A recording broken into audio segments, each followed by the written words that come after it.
ঘাগর শিশু পার্ক, যা I love Gaibandha নামেই পরিচিত। আজকে আমি আপনাদেরকে এই ভিডিওর মাধ্যমে দেখাবো গাইবান্ধার একটি জনপ্রিয় শিশু পার্ক, যার নাম ঘাগর শিশু পার্ক। এটি গাইবান্ধার কোথায় অবস্থিত, এখানে কিভাবে আসবেন, এখানে আসতে কত টাকা ভাড়া লাগে, এ টু জেড সকল কিছু জানাবো আজকের এই ভিডিওর মাধ্যমে।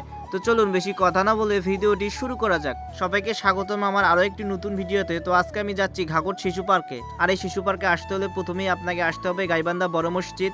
গাইবান্ধা বড় মসজিদ থেকে জনপ্রতি 5 টাকা ভাড়া দিয়ে সোজা আপনাকে চলে আসতে হবে গাইবান্ধা নতুন ব্রিজ। আর এই নতুন ব্রিজের পাশেই গড়ে উঠেছে এই শিশু পার্কটি।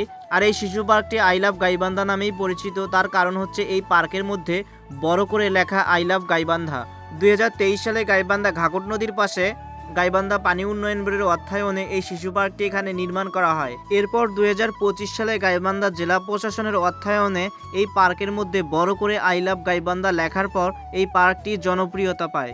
ঘাগর নদীর পাশে এই শিশু পার্কটি হওয়ায় সুন্দর ও নিরিবিলি পরিবেশে বন্ধু ও পরিবার নিয়ে শুক্রবার সহ বিশেষ ছুটির দিনগুলোতে অনেকেই এখানে ঘুরতে আসে। এই শিশু পার্কে আই লাভ গাইবান্ধা লেখার পাশাপাশি ছোট বাচ্চাদের খেলাধুলার জন্য দোলনা, স্লিপার সহ বিভিন্ন ধরনের খেলাধুলার রাইড রয়েছে। সো বন্ধুরা, এই ছিল আজকের ঘাগর শিশু পার্ক নিয়ে ভিডিওটি ভালো লেগে থাকলে অবশ্যই লাইক, কমেন্ট, শেয়ার করে পাশেই থাকবেন।